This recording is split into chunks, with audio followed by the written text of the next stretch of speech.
Well, I finally broke down and did it. I got a SawStop table saw for my shop, and it's created a whole set of challenges. Well, let's call them opportunities. Let me explain why. In the past, in my former life, I had to move around a lot. That kind of sounds like I was running from the authorities or something. Actually, my company transferred me fairly frequently. And after a few years in a town, I would have to pack everything up, move cross country to another city, and start all over again. And that, of course, meant picking up and moving my shop as well. If you've ever made a long distance move, you probably know that large stationary power equipment is very expensive to move, and it doesn't move well. It just doesn't always survive the move. So most of the time, I would sell the larger pieces of stationary power equipment locally before I moved, and then replace them when I got to where I was going. And financially, that wasn't too bad, because if you buy nice equipment, it holds its resale value pretty well. And that, coupled with the savings from not having to move it, pretty much took care of paying for the new equipment. As a consequence, I've had a lot of different table saws. But when I moved here, I decided to get a portable contractor style table saw. And it was great. I could fold it up and roll it against the wall and get it out of the way when I needed space. And because it had a small footprint, I was able to set up my I-beam work supports on a kind of semi-permanent basis right in the middle of my shop and have a place to assemble and glue up projects. Now with the SawStop here, I've lost the luxury of having those I-beam work supports in the middle of the shop. Another thing on portable table saws is they typically have some type of mechanism or contraption on the back that you can pull out or swing up into place so that when you're cutting long boards, they're supported. Cabinet saws don't have that. Typically, people will build an outfeed table for their table saw to accomplish just that. Be able to run long boards without them pivoting off the end of the table saw. It's safer and much more convenient. I'd like to build an outfeed table that would double as an assembly and glue-up table. So let's see what that might look like. So what exactly is an outfeed table? Well, it is just an extension of the top of the table saw so that longer boards have a place to slide as you go through and make the cut. It's safer and more convenient. And an outfeed table can be extremely simple. It is, after all, just a table. It can be a flat surface with 4 legs, or it could be attached at this side next to the saw and have 2 legs supporting it out here. Or it could be hinged so that it can drop down out of the way. There are hundreds and hundreds and hundreds of designs of outfeed tables. But there are a couple of things you need to remember and some considerations to take into account when designing your outfeed table. Of course, you want your outfeed table to be the same height as the table saw, or just slightly below it, so that the boards can slide easily onto the outfeed table. You also are probably going to have to make some notches that line up with the miter gauge slots, so that as you push your miter gauge or crosscut sled through a cut, there's a place for the bar to go without knocking into the table. And if, like on the SawStop, your dust collection port is in the back, or power cables or other things, you'll need to make allowances under your outfeed table for these items. Make sure you have clearance. Other than that, that's pretty much it for the design considerations on an outfeed table. But you know, I want more. If this really is the ultimate table saw, then I want to build the ultimate outfeed table.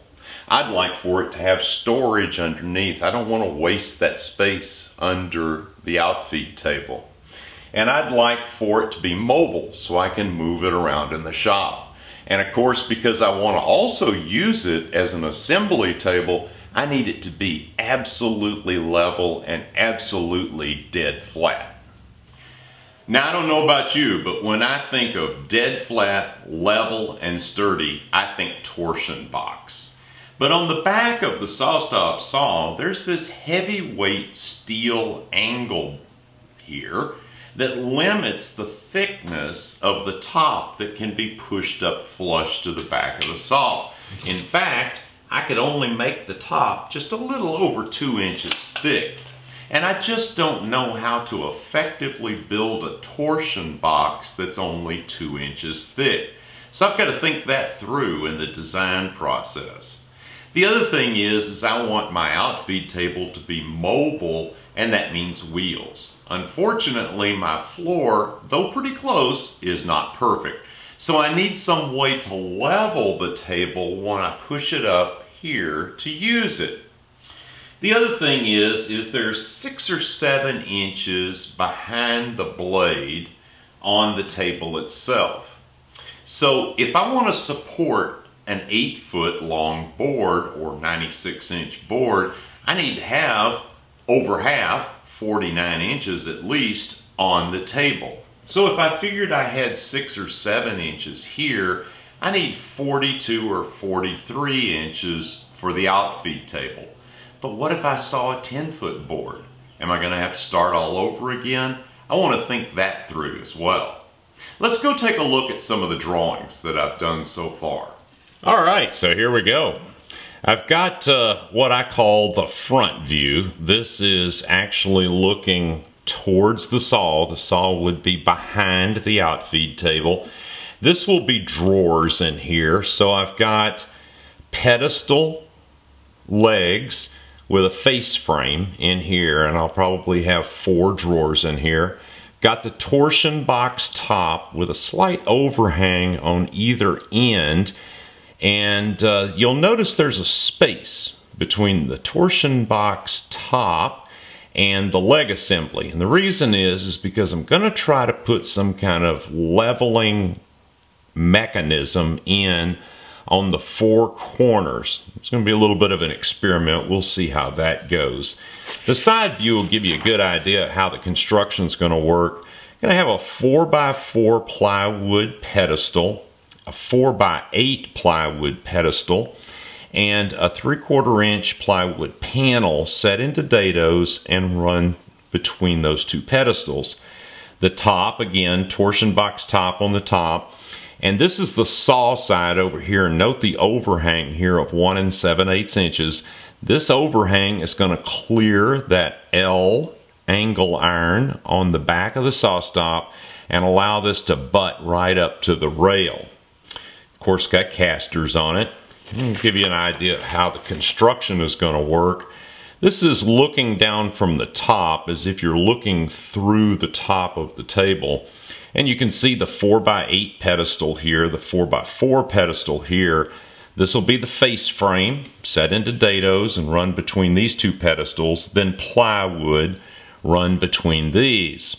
And this is a little detail of the construction of the pedestals. I'm actually going to do mitered corners so I don't have to worry about dressing any plywood edges.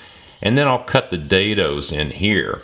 This dado here is set way back on this pedestal for a reason. First of all, I didn't need the drawers to be any deeper than they're already going to be. But I thought it'd be nice to actually run shelves across these pedestals back here. They'll probably be about 6.5 or 7 inches deep. Be just right for putting glue and glue up supplies on. I think that'll actually be pretty nice.